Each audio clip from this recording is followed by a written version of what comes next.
Queridos irmãos e irmãs aqui presentes, queridos internautas, a Igreja celebra hoje, dia 18, o terceiro domingo da Páscoa, coincidindo também com o dia da Mãe Rainha, o dia da renovação da aliança.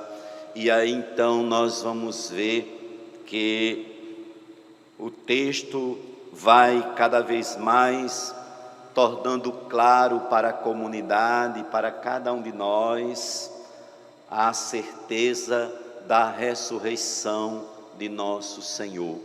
Nós podemos dizer com muita certeza, sem nenhuma possibilidade de erro, que a centralidade do texto está exatamente na última frase do Evangelho: vós sereis testemunhas de tudo isso. Testemunhas de quê? Testemunhas de que Deus se encarnou no meio de nós, que na pessoa de Jesus Cristo, por meio de Maria, testemunha de que esse Jesus fez grandes coisas em favor dos homens do seu tempo e em nosso favor, dando-se numa cruz. Testemunhas da paixão, da morte, da ressurreição de Jesus, né? E quando se fala testemunhas, o papel da testemunha não é calar, o papel da testemunha é falar, o papel da testemunha não é silenciar, né? O testemunho, a pessoa que dá o testemunho, não é aquela pessoa que silencia, mas é aquela pessoa que anuncia, né? Que anuncia. Então, nós vamos ver que nós somos convidados, dentro dessa liturgia, né, a sermos os continuadores da postura dos apóstolos, que atenderam ao convite do Mestre: vós sereis testemunhas de tudo isso, a começar por Jerusalém, porque Jerusalém está na Judeia, e a Judeia é o palco dos grandes acontecimentos do cristianismo. É na Judeia que acontece o nascimento de Jesus, é na Judeia que acontece, aí em Jerusalém, que acontece a morte de Jesus, mas é também aí que acontece a ressurreição. Então, Jerusalém é o ponto de chegada e é ao mesmo tempo o ponto de partida. O anúncio, a evangelização, a missão começa por Jerusalém a todas as nações. E aquilo que foi dito foi provado. O cristianismo hoje está na maioria das nações do mundo inteiro. E aí então nós vamos ver que há dias passados, após aquela noite santa, aquela noite maravilhosa, nós vimos no domingo da ressurreição que a pedra tinha sido rolada, que o túmulo estava vazio. Eram sinais da ausência do corpo, mas eram sobretudo sinais da ressurreição do Senhor, sinais que não convenceram a comunidade.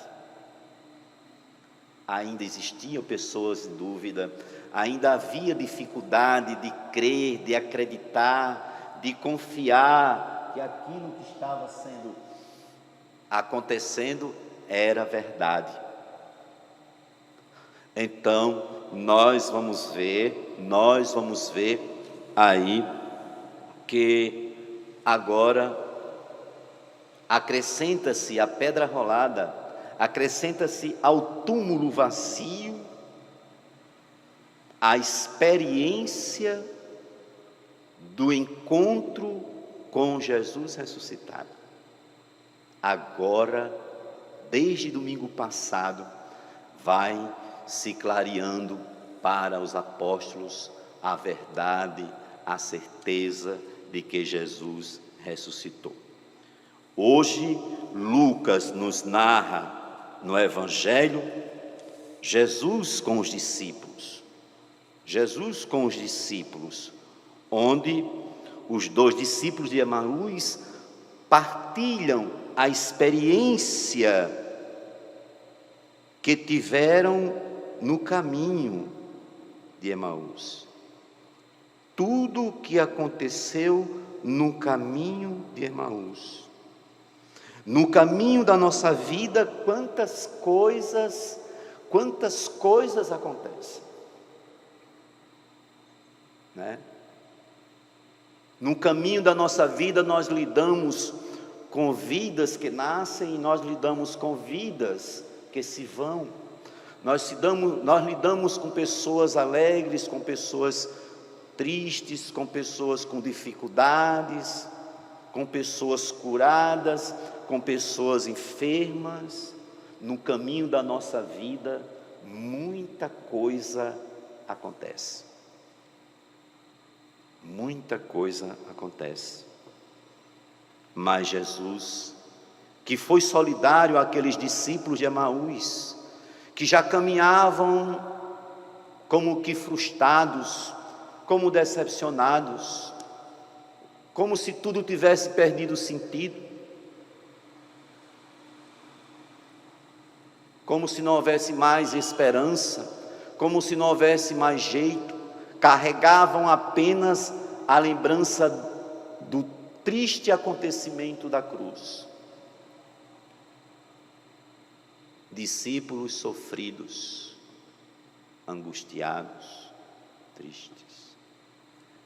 Mas Jesus entra no meio deles, porque Jesus não nos abandona. Jesus não nos deixa só. Jesus quer caminhar conosco. E como é importante a gente ter muito presente isso. Estamos vivendo um tempo hoje tão difícil, também de muita angústia, de muita dificuldade, de desânimo, mas Jesus entra no caminho de nossas vidas. Jesus entra no caminho da humanidade. Ele participa dos acontecimentos, como participou lá dos acontecimentos da vida dos discípulos de Emaús, do que eles estavam vivendo, né? E o texto vai então mostrar que os discípulos contaram tudo, né? Jesus estava com eles, eles desabafaram, eles colocaram para fora tudo que estava ali dentro, que estava doendo, que estava fazendo mal, sabe? Então eles colocaram para fora, eles desabafaram com Jesus. Talvez hoje você seja um discípulo de Jesus, que precisa também contar com Ele no caminho da sua vida, que precisa confiar que Ele faz parte do seu caminho, que Ele está presente, e que, como Ele ouviu os discípulos de Emaús, Ele também quer te ouvir, mesmo sabendo das tuas dores, mesmo sabendo dos acontecimentos, como sabia na vida dos discípulos de Emaús. Que maravilha, né? Esses discípulos que tiveram a dificuldade, né, de reconhecer, a caminhada foi longa, eles tiveram dificuldade, Jesus teve que abrir a inteligência, Jesus teve que abrir a inteligência dos discípulos, né? Então, nós vamos ver que depois que Jesus faz toda uma caminhada, os discípulos dizem que reconheceram Jesus ao partir do pão. E hoje nós precisamos reconhecer a presença do ressuscitado na comunidade que reparte, na comunidade que partilha. Aqui neste altar, nós também reconhecemos Jesus no partir do pão, no partir da Eucaristia que se dá para cada um de nós. Depois, nós vamos ver que os discípulos aparecem espantados, porque a coisa ainda não está clara, ainda não há uma certeza absoluta, uma confiança inabalável. Por isso que Jesus vai dizer aos discípulos com muita clareza: vede minhas mãos e meus pés. Agora não é mais pedra rolada, agora não é mais túmulo vazio, agora sou eu mesmo. Minhas mãos e meus pés, sou eu mesmo. Tocai em mim e vede.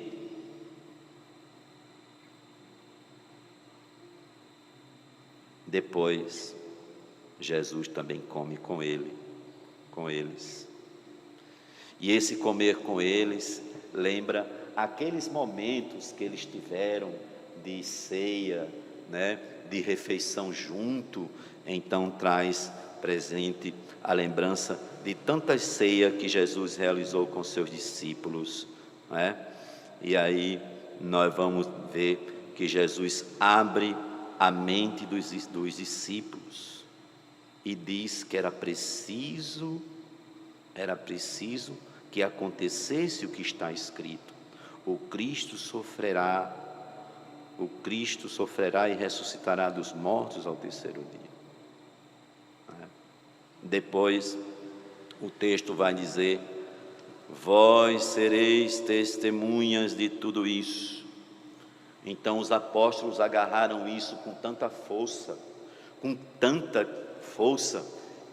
que chegou até nós. Houve problema na igreja? Houve problema houve cisma? Houve discussão? Houve. Mas nada impediu a igreja de ser uma igreja anunciadora, de ser uma igreja missionária, testemunha da ressurreição de Jesus. Aí nós vamos ver isso em Pedro, na primeira leitura, né? Primeira leitura, Pedro, com um fervor tão grande, Pedro vai dizer: o Deus dos patriarcas glorificou seu servo Jesus, que vós o entregaste e o rejeitastes diante de Pilatos. Deus é colocado por Pedro como um Deus que é contra os líderes que defendem a morte e não a vida, né? E como nós temos hoje essa situação presente no nosso meio, né? Quem foi que matou Jesus? Foram as lideranças. Quem é que está matando o povo brasileiro? As lideranças. Eu não vou dizer todas as lideranças, mas as lideranças que não se comprometem com a vida em pleno tempo de pandemia. Assim como existiram no tempo de Jesus as lideranças que levavam à morte, ainda hoje nós temos lideranças que levam à morte, mesmo quando elas dizem que Deus está acima de tudo. Mas como é que Deus está acima de tudo se a vida está abaixo de tudo? E se Deus é vida? Então os discursos são contraditórios, né?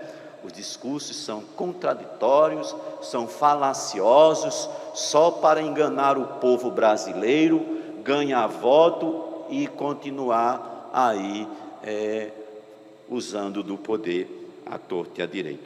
Então, Deus sempre será contra os governos que levam à morte, aos governos violentos, seja de que partido for, pode ser do PT, pode ser do PTB, pode ser, Deus será sempre contra os sistemas de morte, aos governos as lideranças que promovem a morte do seu povo em vez de promover a vida.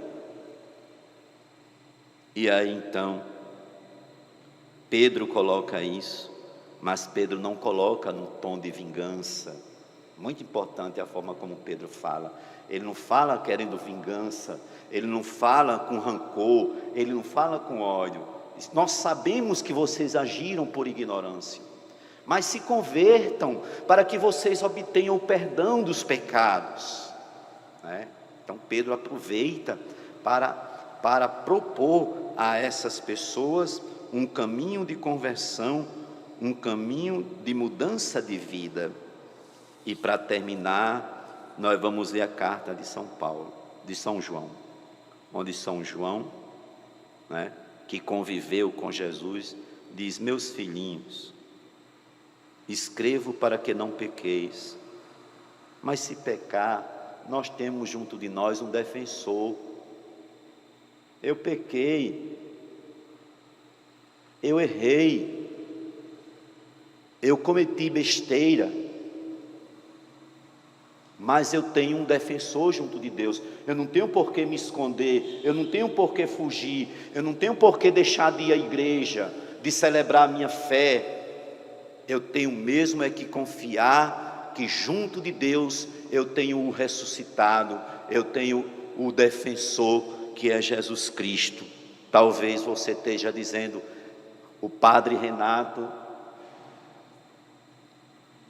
está dizendo estas palavras exatamente para mim, porque eu andava fugindo, eu fiz besteira, né? Eu cometi erros na minha vida, mas como é importante, gente, como é importante essa leitura de São João para nós, né? Porque às vezes nós fazemos do erro uma forma de nos distanciar, uma forma de nos afastar de Deus, né? De manter uma quebra de comunhão, quando nós devemos acreditar no que São João está dizendo, né? É bom que a gente não peque, é bom que a gente não caia.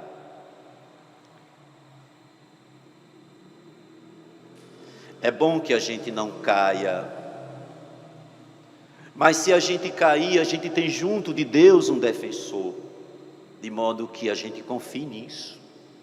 Como é importante. Agora, também é importante que a gente conheça Deus, não só de informações, de estudo, mas conheça Deus pela experiência de fé, pela experiência de vida.